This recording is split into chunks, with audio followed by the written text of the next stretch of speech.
So this is what I want you to picture. So this is early morning, 5 or 6 a.m.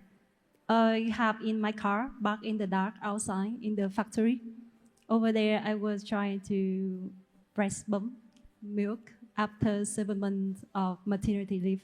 After 50 minutes, I will try to sneak in the board of room meeting with own mouse and trying to answering on the engineer blueprint. And no one in that room. I mean, like, why? Why did that? Why should they know that I was over there trying to feed my kids, but try to fix a solution on the CNC machine that caused failure during the night, and while dealing with the tantrum of another kid. So this is my life as a woman in the traditional workforce. So today I want to share how I try to embrace my whole self, my ambitions, my struggle, and yes, my femininity as a woman has redefined what strength means in a world that constantly is changing. Unfortunately, I'm in my not so early 30s, in the board of 3 companies that in heavy industry in machining, roll forming machine, sheet metal, and modular housing for steel frame, CHR, trying to serve in the world, those kind of things.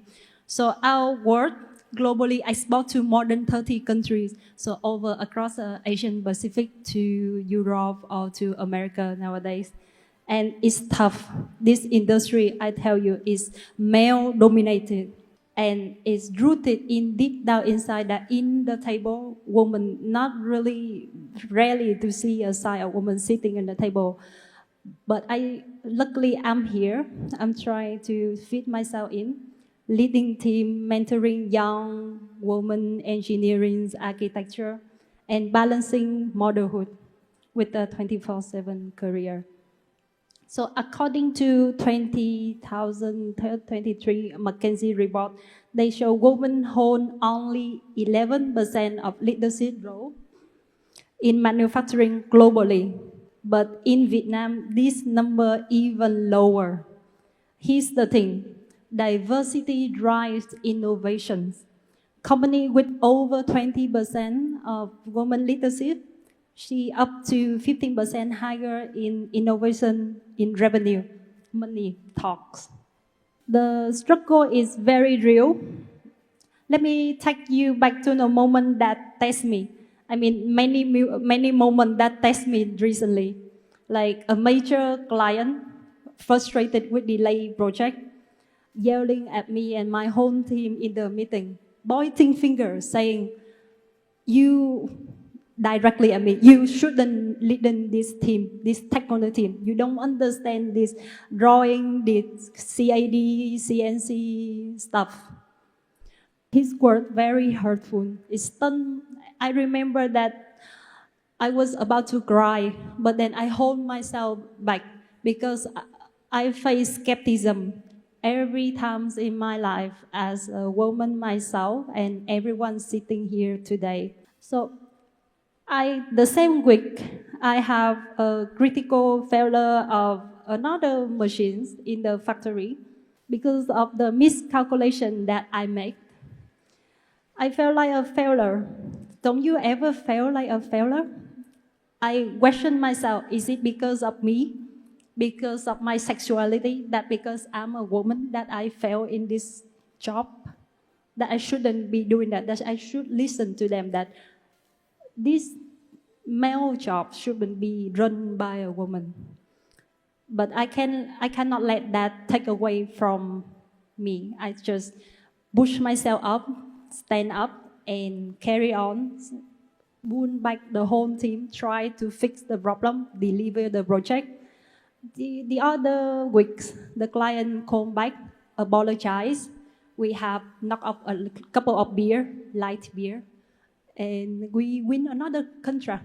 So it all went well. As Valerie Kondo, former UCL gymnastic, said one time, success has nothing to do with winning. You cannot win all the time, but it's becoming the best of yourself. So there's a hidden struggle, motherhood and leadership, career-wise. I rarely talk about it with my partners in the company, but I will share with all of you guys here about how I run in motherhood.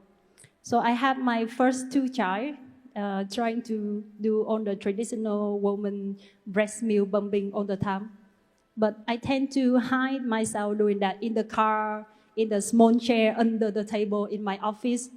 At that time, I don't know why I did that. So yesterday, when I came back from 10 hours after in the factory with my husband, I was running through this talk with him, and he told me this story about his sales assistant, personal assistant, amazing girl, young girl, that he and his HR team noticed a pattern the last 2 months, that she always coming in company late these days, 15 minutes late, round the clock, no question asked, no excuse.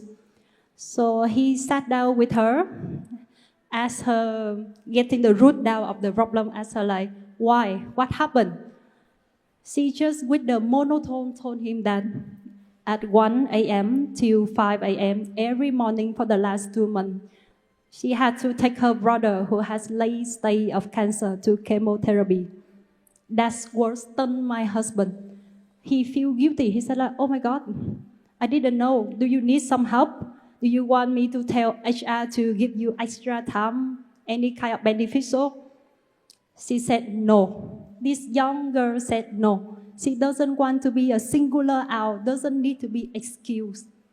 She doesn't want to be different. She wants to treat and she can handle it by herself. So that's what hit me.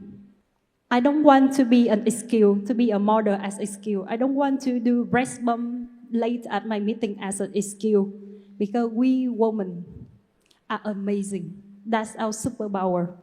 That's our superhuman strength. We don't want people to singular us as weak, as an excuses, because society dictates women, femininity as fragile. So we don't want that. Why would we? But this femininity is the ability to be empathy, to listen, to knock up building trust. This female trait that we all have this today is going to be your power, your superhuman strength. So during a tough negotiations, I use that kind of female trait of mine, sixth sense, feel that this client of mine has some tense, something holding him back. So I try to get himself out of the work context, listen to him, and share with him about some personal thoughts, asking how he's been. And that's we really connect, and that's how we get a deal done. So a female leader that I very inspired is Catherine Gell, used to say that progress comes from finding the common ground, understandable, be in each other's shoes. Not just fighting for victory. We have some statistics to look at. So only 5% of CEO in nowadays are in manufacturing. Above that, in Vietnam, women who make up 48% in the workforce. That's good. 48%, nearly half. But listen to this, only 7% on that is in leadership role. That's too little. And in technical role is even less. Yes, diversity team deliver 25% higher profit. So why no one listen to that? It's based on the study of Boston Group Consultant. So these stats aren't just number. It's a call to action. Women like me, like you, sitting everyone here, are rewriting the rules right now. So at our company, we are empower female in own workforce for 30% in the last 5 years. So that's give up the innovation award is new steel profile, sustainable module house, and has grown 40%. That's the impact I want to show you. So the last few days, the society and the social network has something very sad new in among us. That come to what I want to say is how to balance life, career, hobby, and your private life. Finding balance is a struggle, daily battle. So I'm up at midnight, 5 a.m., answering email, trying to check my phone, prepping for factory, but still dealing with my kid tantrum, my kid sneak sickness, everything like that. The guilty is real. Sometimes I feel shocked that I let myself down, my family down, my career down, my team down. So I learned that balance is not always can accomplish by perfection. But you know what can come accomplish? Having a good support system. Having your partner, your husband, your family try to support you. So my husband is, God bless him that he has been very well supported for the last few years. He willing to take back seat and he very thriving of his career self. But the society dictate that men have to go out there be a breadwinner. Why is that? Why you have to put that pressure on any kind of gender? You don't need to do that. So it's about a clarity of purpose. My value is very simple: to lead with courage and to show my kids that you have choice. I have boy and girl. I want to show my girl that you can have a career, you can have a family. The other way around is okay. I want to show my son that you can be backseat at home, taking care of the kids, taking care of the household while your wife go there, thriving up career, and it doesn't immaculate your masculinity. So as Sir Robinson used to say, we need to educate the whole gender to face the future. I'm not just building some steel frame right now. I'm trying to build a legacy for my kids, my family, and the young generation out there. So what the organizers asked me this question when we run through this mock-up, that what I want to have a key message for you, all of this. I think is I want you guys to embrace yourself, the woman out there, embrace yourself. Embrace on your struggle, your failure, your unique strengths. They are not liabilities. They are your story. To the woman sitting here in the room, which I see a lot beautiful women here, don't hide your femininity to fit in. You is to stand out. To the men over there, please champion your women, embrace them, embrace your colleagues who are women. They will make your team stronger. And to everyone out there, let's redefine the strength and the courage to be authentic, to rise after failure, and to lead with heart. I think you can have it on, or you may not have it on, it's okay.